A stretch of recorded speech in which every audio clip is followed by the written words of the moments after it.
Hello everyone, welcome to the class, and in this video we are going to cover chapter number 2 of history for class 9 and that is socialism in Europe and the Russian Revolution.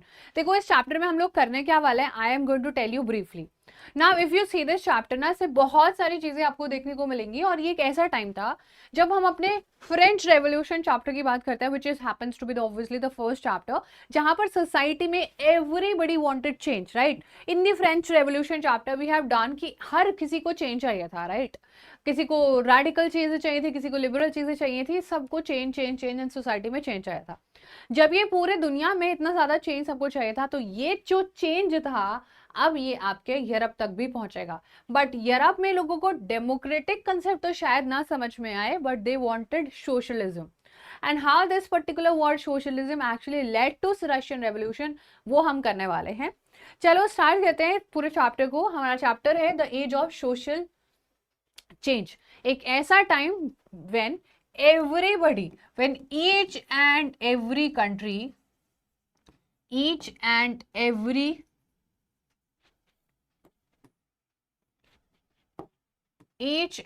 every country was looking for some or other kind of change. है ना,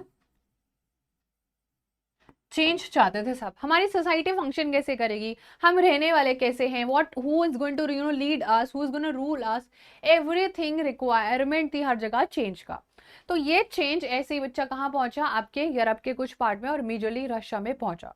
Russia में वो चीजें होती थी जो थोड़े different part of Europe से अलग थी. वहां पर एक नया इंडस्ट्रियल रेवोल्यूशन आ रहा था और इंडस्ट्रियल रेवोल्यूशन की वजह से लोगों का डिमांड चेंज हो रहा था कि वो कैसे रूल होना चाहते हैं.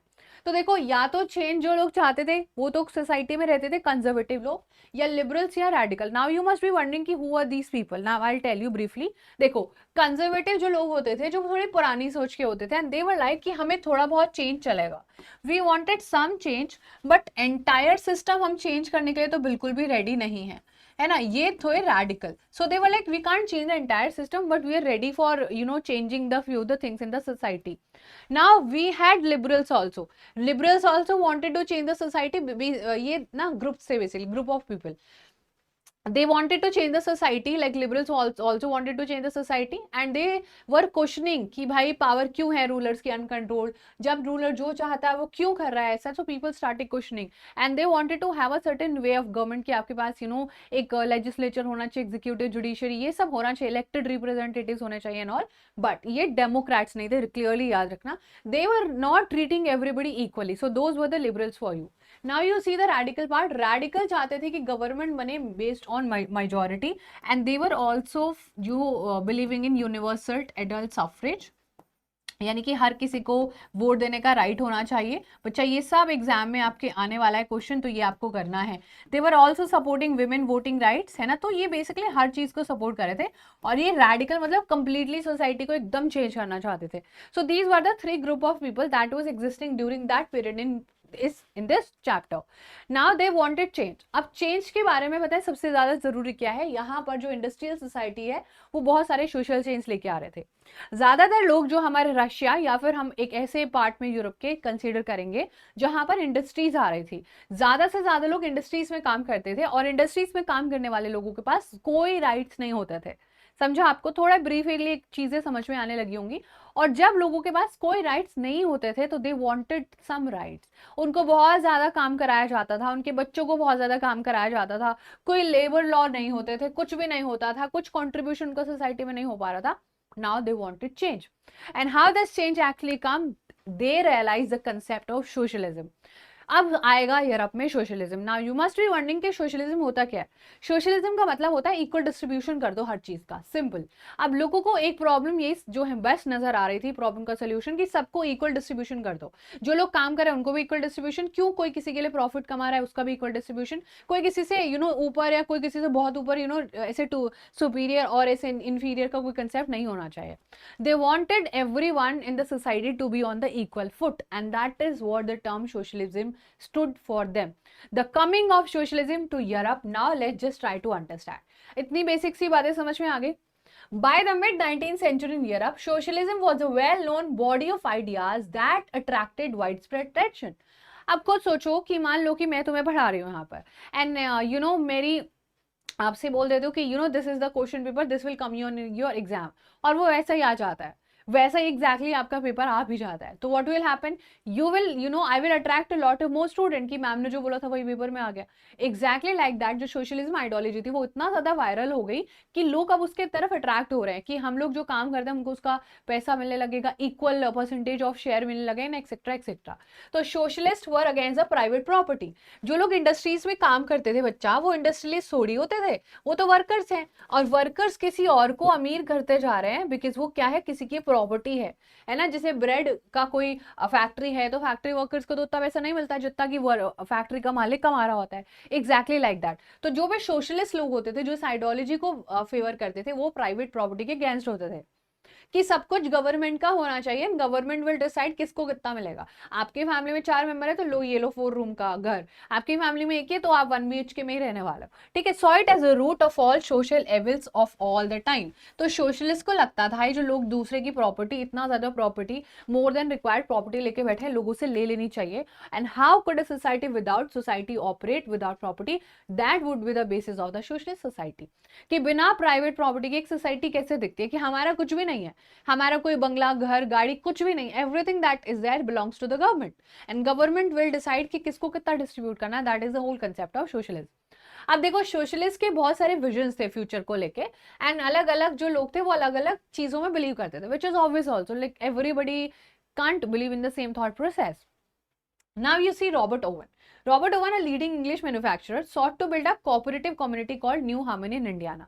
Now he was like कि हमें ना cooperation से चलना चाहिए. You do some part, I do some part, and then we do things together. That was the thing. And in France there was Louis Blanc. Wanted the government to encourage cooperatives. These cooperatives were to be association of people who produce goods together and divided the profit according to the work done by the members. Now people had different point of view of socialism itself.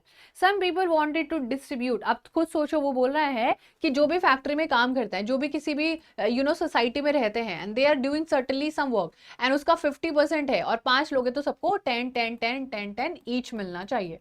That was the whole thing. ऐसा आज होता है कि ऐसा बिल्कुल भी नहीं होता है, वर्कर्स को तो 0.5 भी नहीं मिलता है। That is how we are living in a capitalist economy. हाँ जी, बोलो। अब ये जो हमारे पूरा थॉट प्रोसेस था, इसको सपोर्ट करने वाले कुछ ideologists थे, and that was Karl Marx and Friedrich Engels. Karl Marx argued that industrial society capitalist है। इन्होंने बोला कि जो यूरोप में इंडस्ट्रियल सोसाइटी आ रही है कैपिटलिस्ट है, मतलब ये पैसे वालों की है।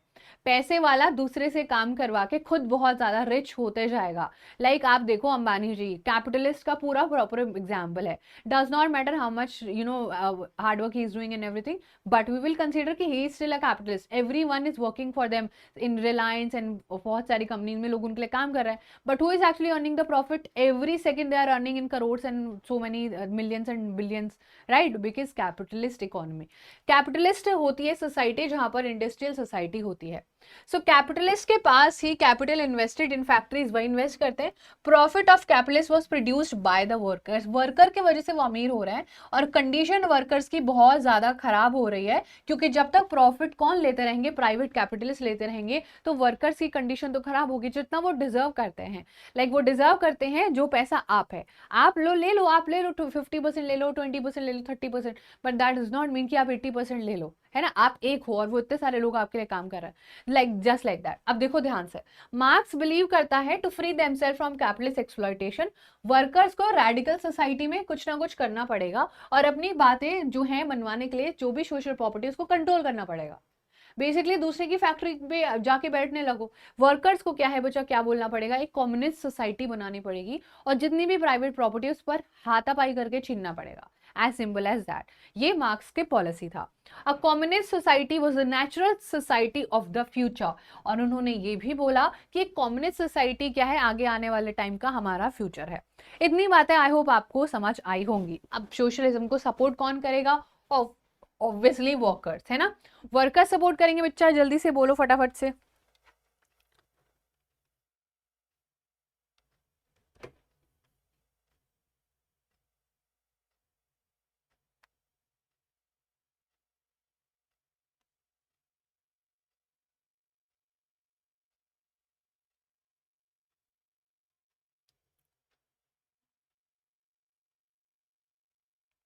ठीक है बच्चा, चलो तो वर्कर्स क्या है, सपोर्ट करेंगे सोशलिज्म को। आप देखते हैं कैसे ये पूरा होने वाला है। By the 1870s socialist ideas spread through Europe. 1870s तक बहुत सारे सोशलिस्ट आइडियाज पहुंचने लगे। To coordinate their effort socialist form an international body, namely the second international. अब जो लोग सोशलिज्म को सपोर्ट करते थे, they made an international body. Remember this very clearly. ठीक है, अब आपसे पूछा जाएगा, those who are actually supporting socialism को स्प्रेड करने के लिए एक सोसाइटी बनानी पड़ेगी। और सोशलिज्म को स्प्रेड करने के लिए जो सोसाइटी बच्चा बनाई गई, that was called the second international. Remember this very clearly. Okay, it was called as the second international.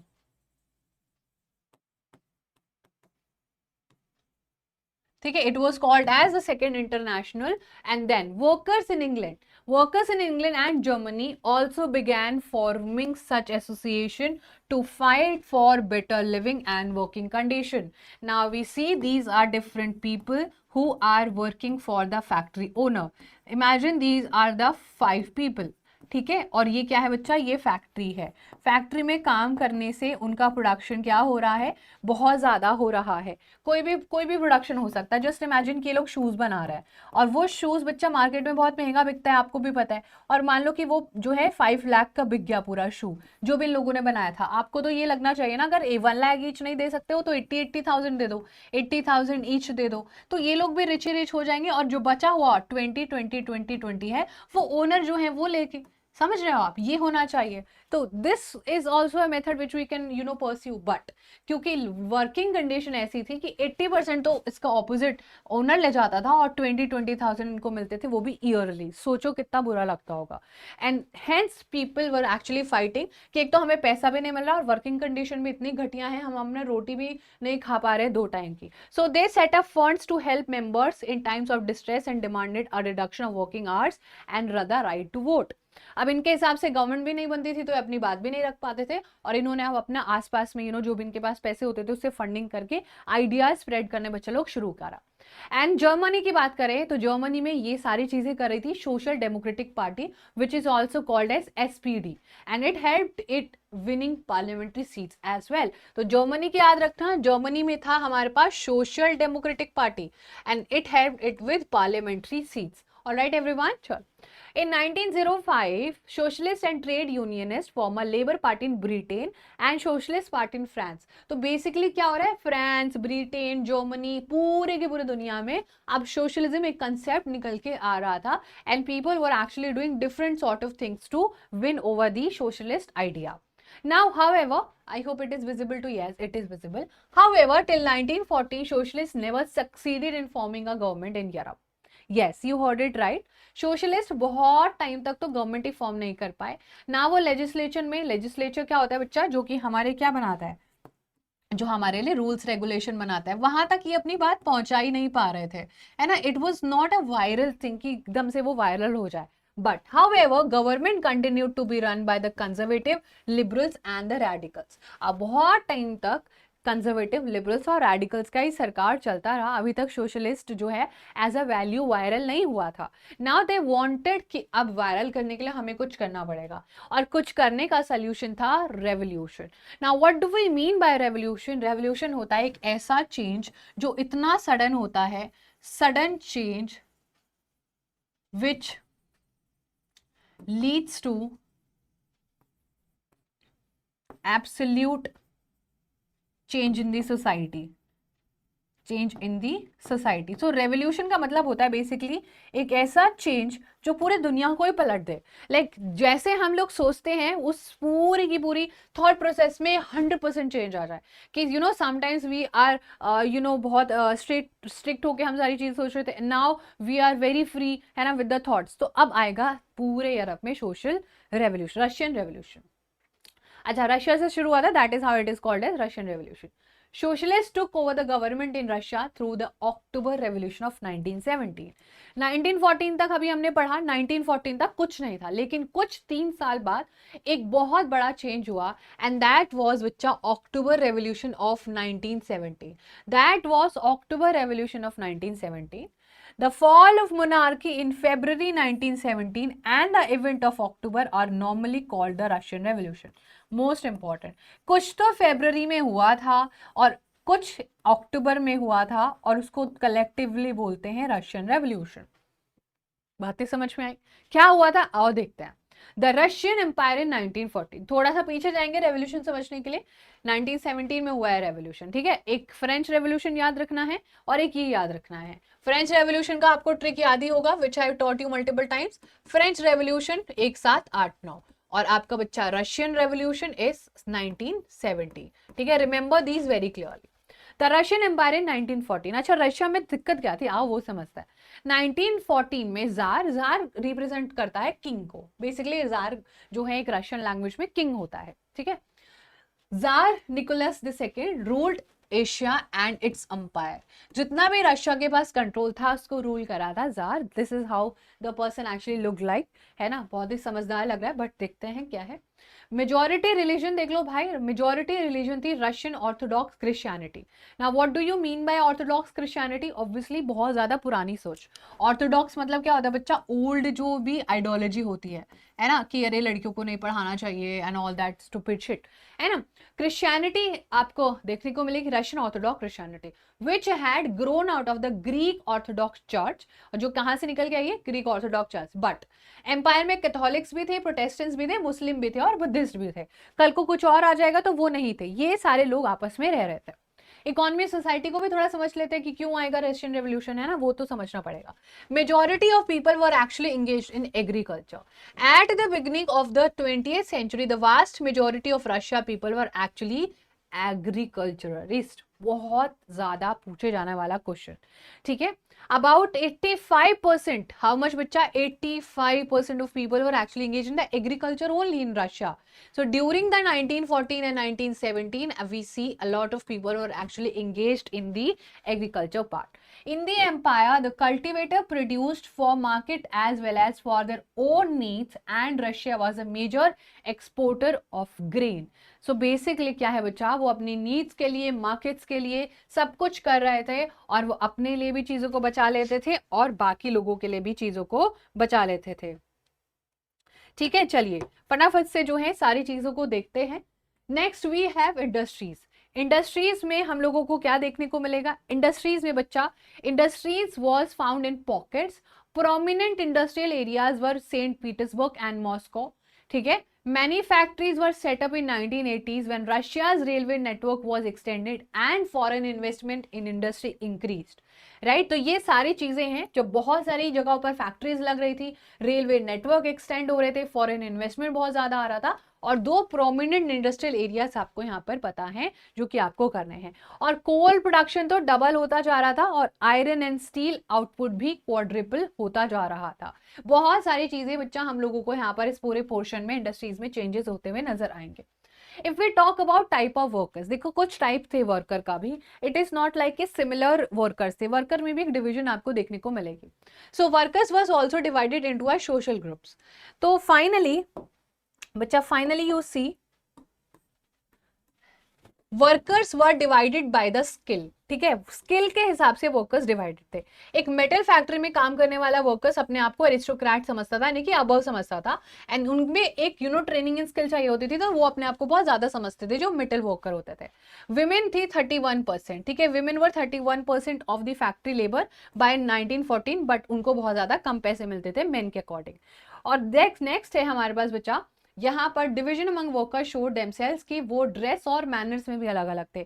कुछ वर्कर्स एकदम पूरा ब्लेजर पहन के जो है फैक्ट्री में आते थे देखने, और कुछ वर्कर्स के पास फटे फटे से कपड़े होते थे। So that could also see, and some workers अपनी एसोसिएशन बना लेते दूसरे मेंबर्स को डिस्ट्रेस सिचुएशन में हेल्प करने के लिए, और जब फाइनेंशियल हार्डशिप आती थी, जैसे कि कुछ भी दिक्कत हो रही है, अनएम्प्लॉयमेंट को जॉब वगैरह चले जाती थी, तो वो एक दूसरे की हेल्प भी करते थे। This was a type of workers back then. Now we see despite divisions Worker did unite to strike work when they disagreed with employers about dismissal of work condition. The strike took place frequently in textile industry during the 1896, 1897 and the metal industries during the 1902. So basically वैसे तो workers बच्चा काफी ज़्यादा divided थे, but despite of the differences that the workers had, they were still united because उनको सफर तो जो है वो कैपिटलिस्ट सोसाइटी का जो ओनर है उसकी वजह से करना पड़ रहा है. नाउ रशियन जो पेजेंट्स थे वो डिफरेंट थे यूरोपियन पेजेंट से, ये भी आपको बात पता होनी चाहिए. In the countryside peasant cultivated most of the land. ठीक है, कंट्री साइड में जो पेजेंट्स थे वो ज्यादातर जमीन को कल्टिवेट करते थे. But the nobility, the crown and the Orthodox church own large property like worker peasants too were divided. तो बेसिकली वर्कर्स भी डिवाइडेड हैं और पेजेंट्स भी डिवाइडेड हैं. एक यूनिटी हमें मिसिंग देखने को मिलेगी रशिया में. They had no respect for nobility. जितने भी लोग थे यानी कि जो नोबल्स थे वो जो पेशेंट्स थे नोबल्स की बिल्कुल रिस्पेक्ट नहीं करते थे, और करे भी क्यों, नहीं भी करने चाहिए. In Russia peasants wanted the land of the nobles to be given to them. आज जो नोबल्स दूसरे की बंदे की प्रॉपर्टी लेके बैठे हैं, वर्कर्स पेशेंट बोलते थे कि वो हमें मिलने चाहिए. एंड ऑब्वियसली बात है कि वो काम कर रहा है ना, काम जो जिस लैंड पर कर रहा है उसकी होनी चाहिए वो, है ना. फ्रीक्वेंटली दे रेफ्यूज टू पे rent and even murdered landlords. और फ्रीक्वेंटली बहुत बार उनके बीच में इतनी लड़ाई वड़ाई हो जाती थी कि वो एक दूसरे को किल भी कर देते थे. In 1902, this occurred on a large scale in South Russia, and in this 1905, such incident took place all over Russia. ठीक है बच्चा, और 1902 में तो ये बहुत ज़्यादा लार्ज स्केल पर हुआ और बहुत सारे ऐसे इंसिडेंट होते रहते थे रशिया में, क्योंकि नोबल्स को जो है पेशेंट्स बिल्कुल पसंद नहीं करते थे और इनके बीच में बच्चा लड़ाई झगड़े होते रहते थे. ठीक है, now Russian patients were different from other European patient in other way. अब जो रशिया के पेशेंट्स थे वो बाकी यूरोपियन पेशेंट से काफी अलग थे. उसके बारे में देखो, क्योंकि ये क्या करते थे, जो यूरोप में ना वो शेयर नहीं करते थे कुछ भी चीजें, यहाँ पर होती थी शेयर, और उस शेयर को कहते थे बच्चा commune. Remember this very clearly, this is the most important part of this chapter. ठीक है, इसको कहते थे कॉम्यून. कॉम्यून का मतलब होता था कि जब भी वो अपना जो भी प्रोडक्शन कर रहे हैं ना, दे पूल द लैंड टुगेदर, मतलब एक साथ अपना जमीन का पूरा हिस्सा ले आते थे और जो भी सारी चीजें होती थी वो अकॉर्डिंगली डिस्ट्रीब्यूट कर लेते थे. यानी कि मान लो कि इस पे ना 100 क्विंटल्स का कोई प्रोडक्शन हुआ है ना, और उसको जिस फैमिली को, मान लो किसी फैमिली को 40 क्विंटल्स की नीड है, किसी फैमिली को सिर्फ 10 क्विंटल्स की नीड है, तो ये लोग ऐसे भी कर लेते थे. So they were pretty different from that of the European peasants. तो इसको पूरे सिस्टम को बोलते थे इस पूरे सिस्टम को बोलते थे commune, and it was Mir in the Russian language. चलो अब हम देखते हैं सोशलिज्म को सपोर्ट कौन कर रहा था एक्चुअली में. ठीक है बच्चा, देखते हैं हमारे सोशलिज्म को सपोर्ट कौन कर रहा था. ऑल पॉलिटिकल पार्टीज लीगल थी बिफोर 1940. 1914 से पहले हर एक पॉलिटिकल पार्टी जो वर्कर्स के बारे में, सोशलिज्म के बारे में बात करती थी, वो बिल्कुल भी अलाउड नहीं थी. The Russian Social Democratic Workers Party actually found होती है 1898 by socialist who respected Marx ideas. Marx who? The Karl Marx that we have done in the chapter previously, right. अभी हमने बोला था, और ये जो पार्टी बच्चा आई 1898 में, ये आपके कार्ल मार्क्स के आइडियाज जो था ना कि प्रॉपर्टी को डिवाइड कर दो एंड प्रॉफिट को इक्वली डिस्ट्रीब्यूट कर दो, ये सब लोग उसको बिल्कुल एकदम 100% सपोर्ट करते हैं. However because of government policing it had to operate as an illegal organisation. But allowed तो नहीं था ना, 1914 तक अलाउड नहीं था, और ये तो काफी पहले बन गई थी, तो ये इलीगल तरीके से काम करती थी, यानी कि छुप छुप के काम करती थी, है ना, छुप छुप के आइडियाज को प्रमोट कर रही थी. It set up a newspaper and mobilised workers organise strike. और ये अब अपना न्यूज़पेपर भी बनाएंगे, और बच्चा ये क्या करेंगे, उस न्यूज़पेपर से मोबिलाइज करेंगे वर्कर्स को, और स्ट्राइक्स भी बहुत सारी ऑर्गेनाइज करेंगे. आपको कुछ बातें समझ में आ रही होंगी. नेक्स्ट, कुछ रशियन सोशलिस्ट फेल्ट कि Russian peasant custom of dividing land periodically made them national socialist. कुछ रशियन सोशलिस्ट ने तो ये भी कहा कि हम तो बचपन से ही अपनी लैंड को डिस्ट्रीब्यूट करके अपना प्रॉफिट शेयर कर रहे हैं. करा ना भी हमने कम्यून जिसको बोला, हम तो अपना बचपन से ही लैंड को डिस्ट्रीब्यूट करके प्रॉफिट जो है कंट्रीब्यूशन इक्वली जो है डिस्ट्रीब्यूट कर रहा है. तो हम तो बचपन से ही नेचुरल जो है सोशलिस्ट हैं. हमें तो किसी ने पहले बताया भी नहीं था सोशलिस्ट भी होता है कुछ, लेकिन हम बचपन से ही सोशलिस्ट हैं. तो वो बोलते हैं कि सो पेजेंट्स और not workers would be the main force of the revolution and Russia could become a socialist more quickly than other country. तो उन्होंने बोला कि पेजेंट्स पहले से इस चीज को समझते हैं, तो पेजेंट्स ही करें इस रिवोल्ट को. लेकिन प्रॉब्लम तो वर्कर्स के साथ भी हो रही है. प्रॉब्लम तो वर्कर्स को भी चाहिए कि उनको भी प्रॉफिट चाहिए सोसाइटी में, जो फैक्ट्री में वो काम कर रहे हैं उसमें से उन्हें प्रॉफिट चाहिए. तो socialist were active in the country side through 19th century. They formed the Socialist Revolutionary Party in the 1990, remember, very important, and Social Democratic disagreed with the Socialist Revolutionary about peasant. So कुछ लोग बोलेंगे कि हम workers की side है और कुछ लोग बोलेंगे कि हम पेजेंट्स की साइड है. अब होने वाला क्या है, आओ देखते हैं. इस कहानी में फिर एंट्री होती है एक नए लीडर की, which is going to be the Vladimir Lenin. बच्चा ये बहुत इंपॉर्टेंट जो है नाम है, and it is still celebrated in the history of Russia. तो ये क्या बोलते हैं, आओ मैं समझाती हूँ. Peasants were not one united group. Lenin जो है कहानी में एंट्री करने के बाद बोलते हैं कि देखो मैं तो नहीं समझता हूं कि पेजेंट्स कर सकते हैं रिवोल्ट. रिवोल्ट तो वर्कर्स ही करने चाहिए, क्योंकि पेजेंट्स अपने आप में यूनाइटेड नहीं है. Some are the very rich peasant, some are very poor peasants. तो पेजेंट्स तो बिल्कुल भी नहीं, जो दूसरे के लिए काम कर रहे हैं खेतों में, वो तो बिल्कुल भी नहीं होना चाहिए फोर्स. और वो बोलते हैं कि some were poor and other rich, some worked as labour wise some were capitalist, जो कि दूसरों से काम करवा रहे थे. तो पेशेंस के बाद कभी अपनी जमीन होती भी थी, कभी नहीं होती थी. तो बेसिकली कोई रिच है, कोई पुअर है. तो इनका कहना था कि this differentiation with in them, this could not be part of the socialist movement. तो ये तो सोशलिस्ट मूवमेंट का पार्ट ही नहीं होना चाहिए.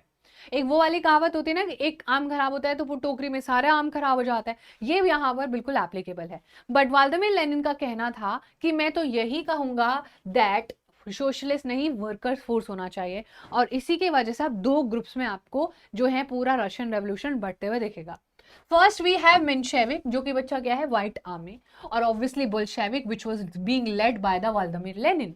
व्लादिमीर लेनिन, इसके ऊपर डिफरेंशिएशन आता है, ठीक है, रिमेंबर दिस वेरी क्लियरली. जो लीडर थे Vladimir Lenin wanted highly trained militant revolutionary to force change. यानी कि ये चाहते थे कि बहुत जल्दी से सारा चेंज हो, बहुत ही भयंकर तरीके से चेंज हो बच्चा. और वो चेंज कैसा हो, रेडिकल हो. इनको चाहिए था कि गवर्नमेंट जो है, wanted a government in which small elite runs the masses. जो छोटे छोटे से स्मॉल एलीट है वो मासेस को रन करे, ना कि बड़े लोग. वर्कर्स जो है needed the leadership of Bolshevik to guide them in the street and factories. Whereas Menshevik जाते थे स्लो, इनके लीडर थे Julius Martov, wanted a slow and peaceful gradual change, wanted the mass to participate in government, organize the worker to eventually lead themselves. और ये क्या चाहते थे, peaceful, और ये एकदम रैडिकल, एकदम वायलेंस. अब देखते हैं फेब्रुअरी रेवोल्यूशन पेट्रोग्राड कैसे होगा. ठीक है, Petrograd was one such industrial town जहां पर अब होगा revolution. Now everybody was ready for the revolution. लेकिन रेवोल्यूशन होता कैसे, आओ देखते हैं. In the winter of 1917, condition in the capital Petrograd were very grim. ठीक है, लड़ाई झगड़े पूरे की तैयारी थी. The layout of city seemed to emphasize a division among its people. अब जो सिटी का लेआउट था ना, लाइक एक साइड तो पूरा हमें सिटीज देखने को मिलती थी और एक साइड हमें कोई डेवलपमेंट भी नहीं देखने को मिलता था. तो बेसिकली जैसे आपने देखा होगा कि एक साइड मुंबई में धारावी है और एक साइड पूरा हाई राइज बिल्डिंग है, एग्जैक्टली लाइक दैट. तो वर्कर क्वार्टर और फैक्ट्री जो थे ना, वो तो राइट बैंक के रिवर पे थे और लेफ्ट बैंक पे थे fashionable areas. So basically as you can see left areas में से आपको कितनी फैशनेबल चीजें दिख रही हैं. और ये वाला जो साइड है इधर कुछ भी डेवलपमेंट नहीं दिख रहा है. यहाँ पर छोटे छोटे से गिरे हुए है ना, टूटे फूटे से जो है घर थे. और बच्चा याद रखना, these are going to come in your exam. और लेफ्ट साइड पर थे एरिया जैसे कि विंटर पैलेस, ऑफिशियल बिल्डिंग, और पैलेस यानी कि महल, जहां पर Duma which was the parliament वहां पर मिलते थे. और बड़े बड़े जो भी अमीर, the so called rich people of the society were living on the left bank of the river Neva. Remember the river name which is very important.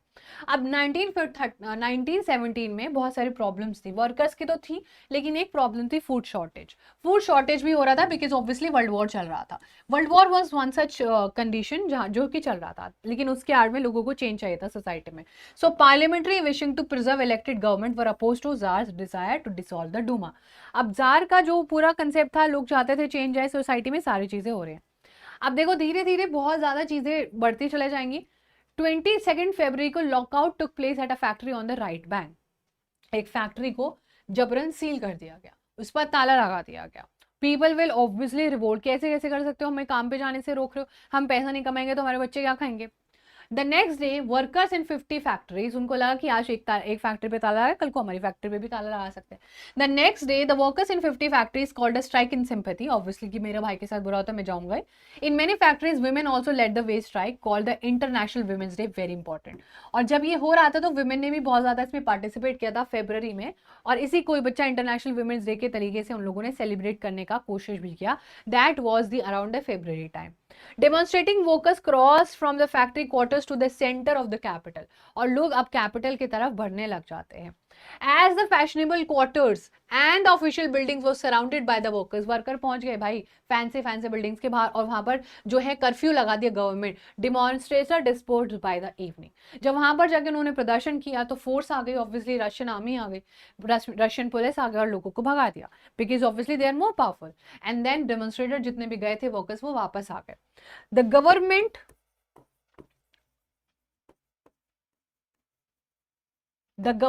called out the cavalry and police to keep an eye on them। और government ने बोला कि next time ये हमारे इस side ना आ पाए, इसलिए अब आप अपने बहुत सारे घुड़सवार और अपनी पुलिस को भी इनकी निगरानी में लगा दो। फिर ये दोबारा से जो है कोशिश करते हैं। On Sunday 25 February, the government suspended the Duma. Politicians spoke out against the measure. जो गवर्नमेंट थी उसने डूमा को सस्पेंड कर दिया, पॉलिटिशियन उसके खिलाफ बोलने लगे। Demonstrator return in force to the street of left bank on 26th February.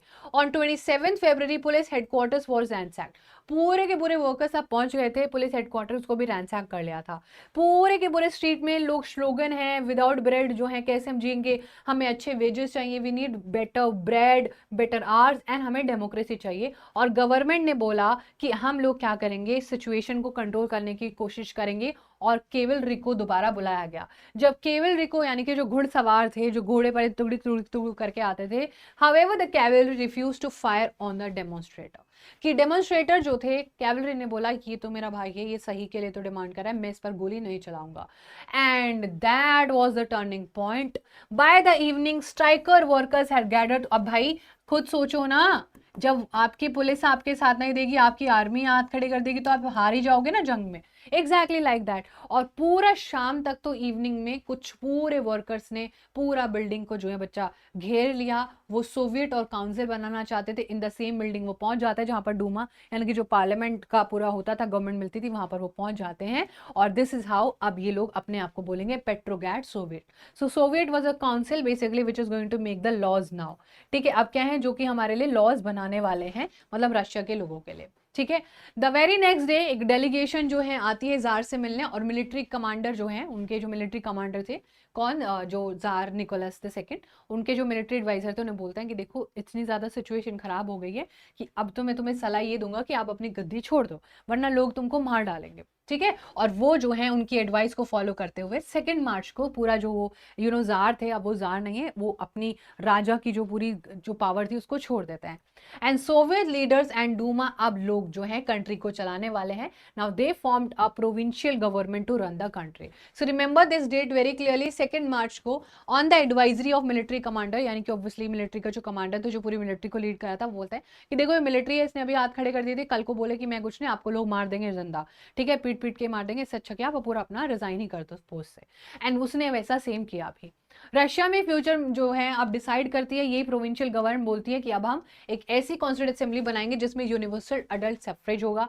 बड़ा मजा आ रहा है, चैप्टर लग रहा है कि खत्म ही होने वाला है। जी नहीं, बिल्कुल भी खत्म नहीं होने वाला है।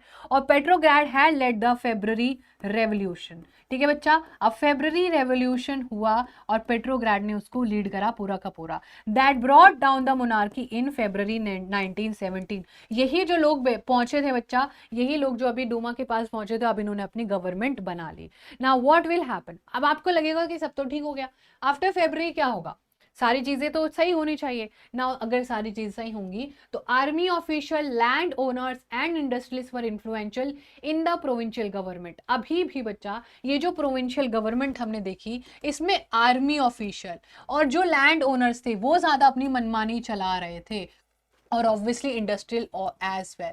तो अभी लगा कि शिट ये तो गलत लोगों के हाथ में पावर चली गई फिर से, और फिर से पावर चली गई, तो liberals and as well as socialist among them worked towards an elected government. और इन्हीं में से अब लोग बोलेंगे कि नहीं, अब हमें इलेक्शन वाली गवर्नमेंट चाहिए, ऐसे चूज करने वाली गवर्नमेंट नहीं चाहिए। बहुत सारे लोगों ने बोला कि नहीं ऐसा तो नहीं होने देंगे, पब्लिक मीटिंग्स पर दोबारा बैन लगा, एसोसिएशन हटा दिया, और कोई भी कॉमन मेथड ऑफ इलेक्शन नहीं, जिसको जो मिला उसने बेसिकली वो छीन लिया लोगों से। Now लेनिन्स come back. अब लेनिन को भाई भेज दिया था, है ना, देश निकाला दे दिया था, अब आएगा कहानी में लेनिन वापस। जब कहानी में लेनिन वापस आएगा तो क्या होगा, इन अप्रैल 1917 बोल्शेविक लीडर जो व्लादिमीर लेनिन थे उनको रशिया से बाहर भेज दिया गया था, लेकिन वो वापस आ जाते हैं। He and Bolshevik had oppose the war since the 1914। अब 1914 से ही वैसे बोल्शेविक ने वॉर को तो अपोज किया था, जो कि हो रहा था ऑब्वियसली, है ना। 1914 से 1914 टू 1918 बच्चा क्या हो रहा था, वॉर हो रहा था। और ये 1917 का है। वॉर में पैसा खर्च होता है। बोल्शेविक्स और मेंशेविक बिल्कुल भी नहीं चाहते थे कि वॉर हो, लेकिन वॉर तो हो रहा था।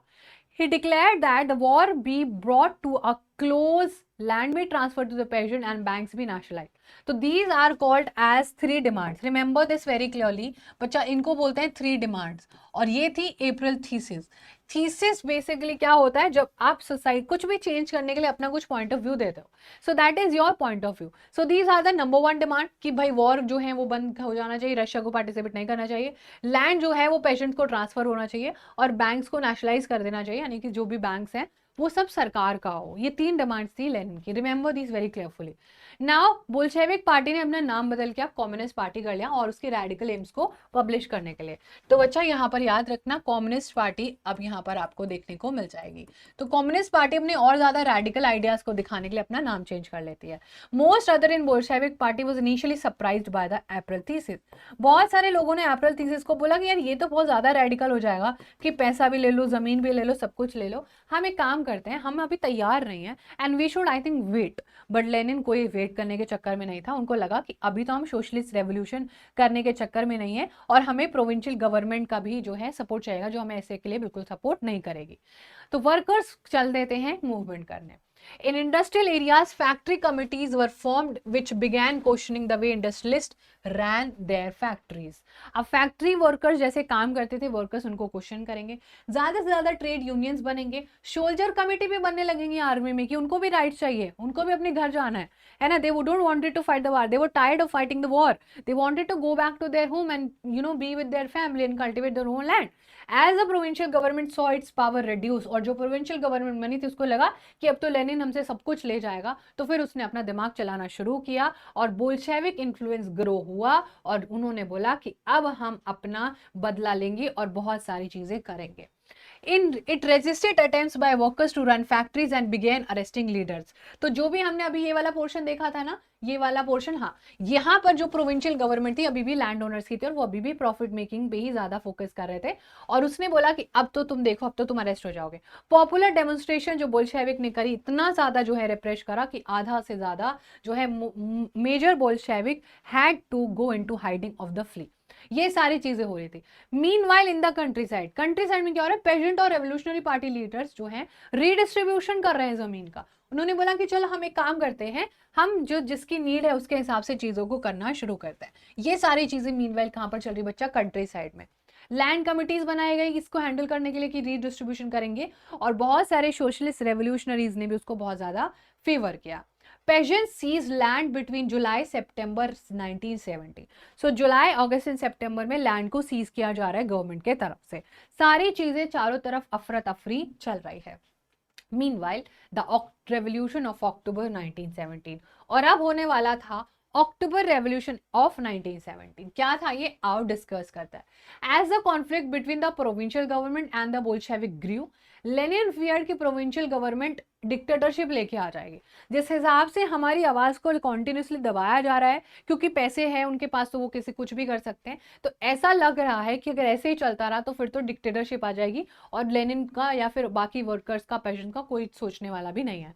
और इन सितंबर उसने बोला कि हम भी एक अपराइजिंग करेंगे against the government. Bolshevik supporters army में भी थे, सोवियत में भी थे, यानी कि काउंसिल में भी थे, और फैक्ट्रीज में, सबको साथ में बुला लिया। किसने बच्चा, लेनिन ने। और लेनिन ने बोला कि on 16 October 1917 Lenin persuaded the Petrograd Soviet and Bolshevik party to agree to the socialist seizure of power, कि पावर अब सोशलिस्ट के हाथ में जाने वाली है।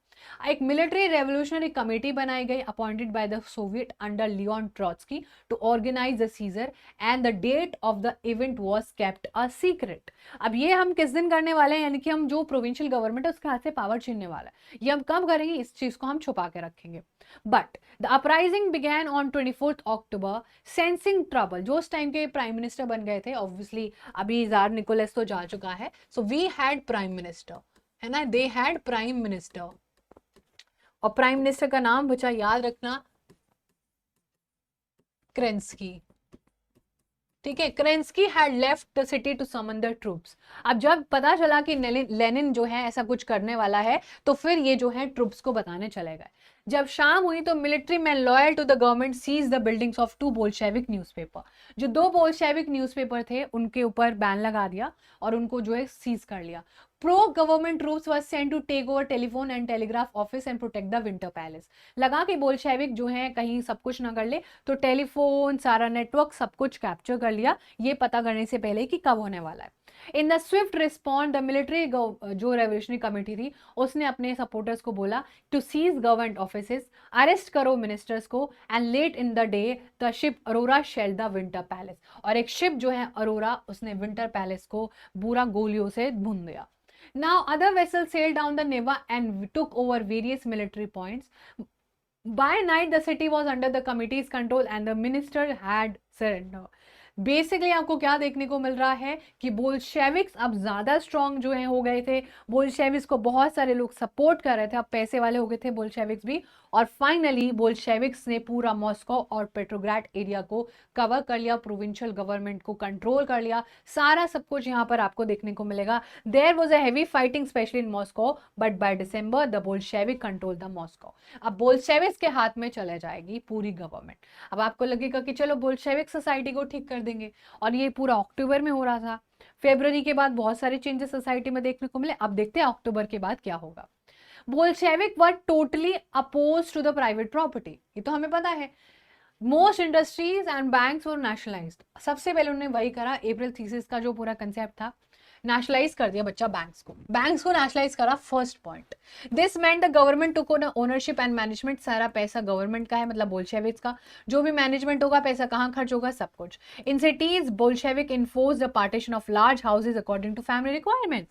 और सिटीज में फैमिली रिक्वायरमेंट के अकॉर्डिंग जो है आपके घरों को भी डिवाइड किया गया।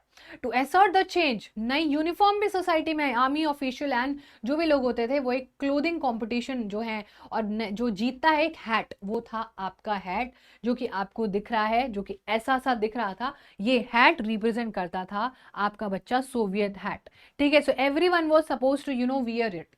बोल्शेविक पार्टी अब जो है अपना नाम बदल देती है अगेन। बोल्शेविक पार्टी अब बोलती है अपने आप को रशियन कम्युनिस्ट पार्टी। अब अपने आप को क्या बोलती है बच्चा, Russian communist party. In November 1917, the Bolshevik conducted the election to the Constituent Assembly, but they failed to gain majority. ठीक है, नवंबर 1917 the Bolshevik conducted the elections, but उनको majority मिले नहीं। अब मेजोरिटी इसलिए नहीं मिली क्योंकि जो उसने करा था उसके खुद के लोगों ने उसको वोट नहीं दिए।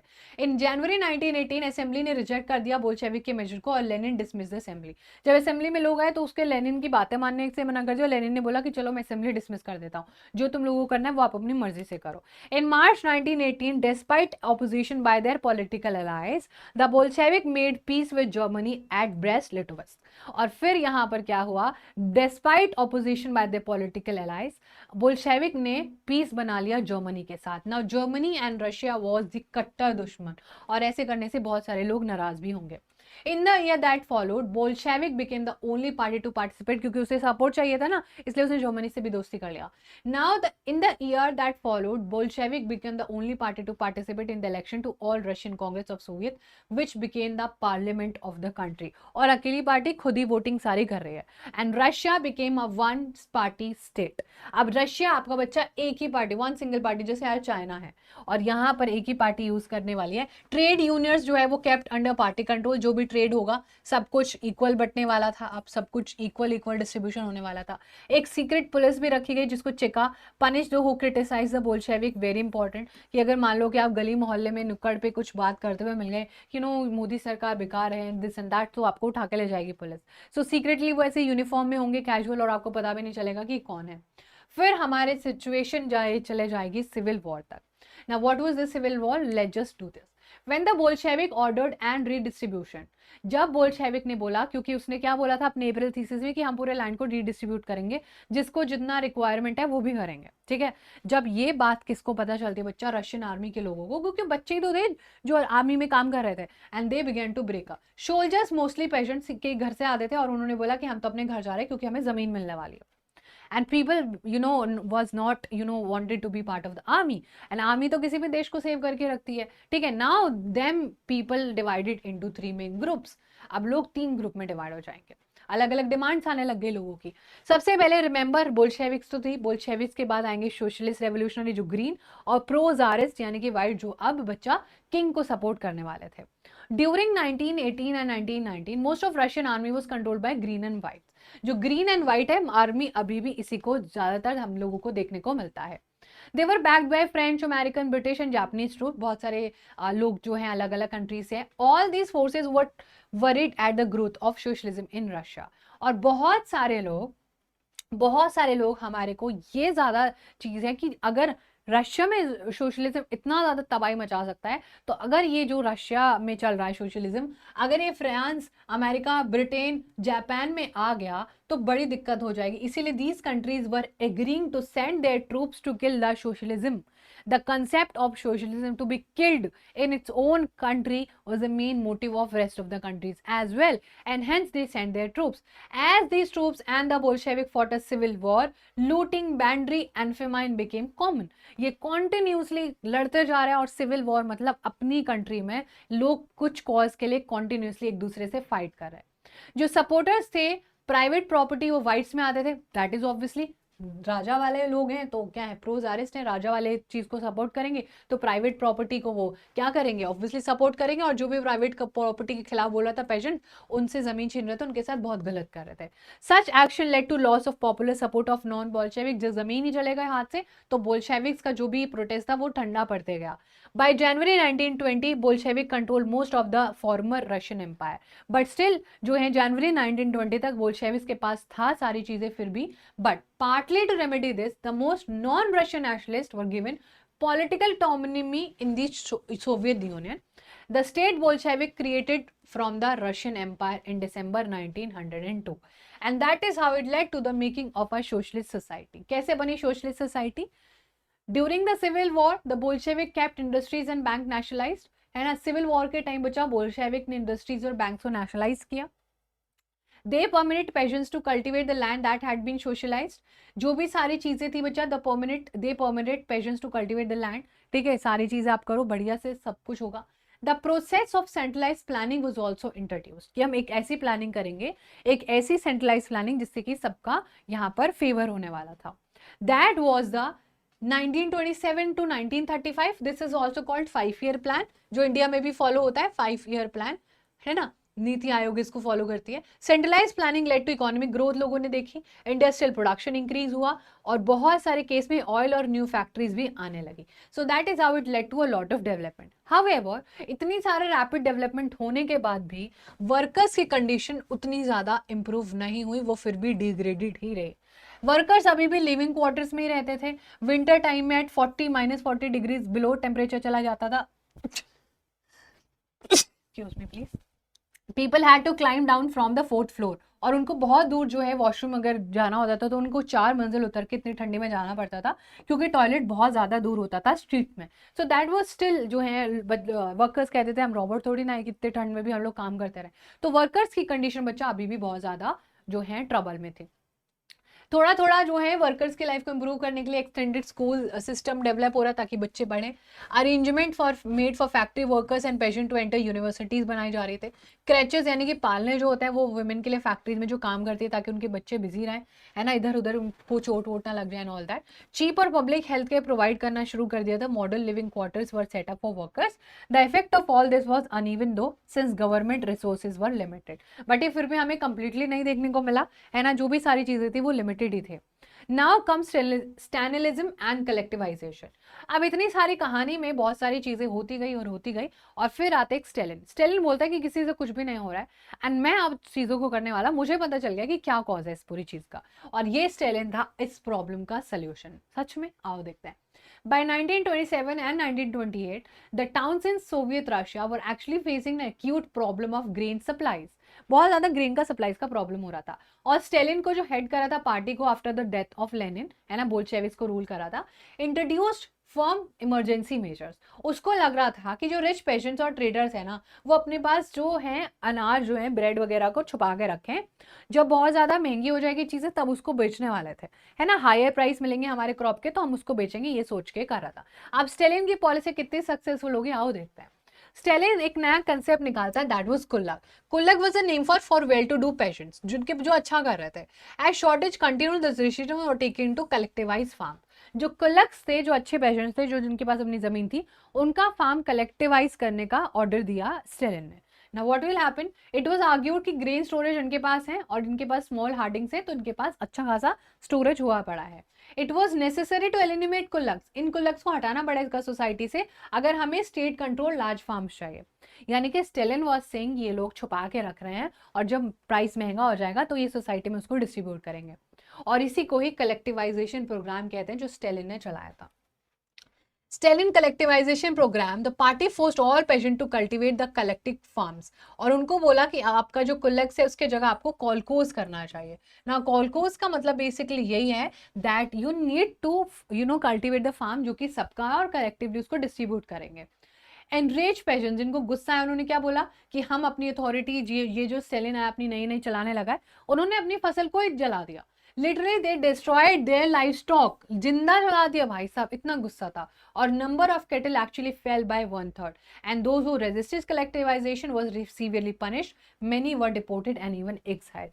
जो लोगों ने कलेक्टिवाइजेशन को सपोर्ट नहीं करा, उन्होंने गुस्से में अपने पूरा खेत जला दिया, पूरा अपने एनिमल्स जला दिया, है ना, एनिमल्स कैटल सब जला दिए। और जो लोगों ने फॉलो नहीं करा उनको तो देश निकाला ही दे दिया। तो सोचो कितना ज्यादा बुरा था sterilisation. In spite of collectivisation production कुछ भी नहीं हुआ, अभी भी लोग सफर कर रहे हैं। बेसिक ब्रेड के लिए लड़ाई हो रही है कंट्री में और कुछ भी नहीं मिल रहा। In fact the bad harvest of 1933, क्योंकि सब तो वेस्ट हो गया, सब तो उन लोगों ने जला दिया, it led to the most devastating famine in during the Stalin time period. Stalin के टाइम पीरियड तो इतनी गंदी फेमाइन आई, इतनी बड़ी भूखमरी कि सोवियत हिस्ट्री में, विच इज रशियन हिस्ट्री में, actually over 4 million people died. Imagine the situation. Stalin के जो भी सारी चीजें थी बच्चा, उसने सही करने के बजाय सारी चीजों को और ज्यादा खराब कर दिया। The global influence of the Russian revolution and the USSR, जो ग्लोबल इन्फ्लुएंस था रशियन रेवोल्यूशन का यूएसएसआर पर बच्चा, वो क्या था, थोड़ा सा भी पोर्शन है बस हमारा। ये existing socialist parties in Europe did not Holi approve the way of Bolshevik took the power. जब पूरे दुनिया को पता चला है कि ऐसा हो रहा है तो बोल्शेविक ने जैसे पावर को कंट्रोल करा था वो बिल्कुल अप्रिशिएट नहीं किया गया। By the time of outbreak of the second world war, USSR had given socialism a global force and a world stature. अब पूरे दुनिया को पता था कि जो है सोशलिज्म कैसा दिखेगा। इंडस्ट्रीज और एग्रीकल्चर डेवलप हो गए हैं, poor were being fade, citizen were still denied essential freedom, development was carried by repressive policies. By the end of 20th century, international reputation of USSR as a socialist country had declined. So basically अब लोगों को socialism का थोड़ा थोड़ा गिरावट देखने को मिलेगा। Though it was recognised that socialist ideas still enjoy respect among its people. दुनिया में सोशलिस्ट एक आइडिया सबको पसंद नहीं आया, but Russian people are still believing in socialism. So basically, if we end this session, but in each country, the idea of socialism were rethought in a variety of different ways. The people of Russia still like the idea of socialism, but when the socialism actually went out to other countries, they had their own explanation of socialism. ठीक है, सो हम लोगों को इतना ही करना था इस वाले सेशन में। आई होप कि आपको सारी चीजें बहुत मजेदार तरीके से समझ आई होंगी। You must have got the whole point of this story, how socialism was anticipated by different section of society, how people actually fought against themselves, how people actually revolted against each other. ये सारी चीजें हमने chapter में cover करी है बच्चा, ठीक है। So this was all about this chapter. Now you remember you watch this one shot, जो वीडियो है ये आप देखो, and then we practice question, एंड फिर देखना आपके क्वेश्चन कितने इजीली आप लोग कर पाओगे। So that was all about today's session everyone. Thank you so much, sending all lots of love, bye, take care.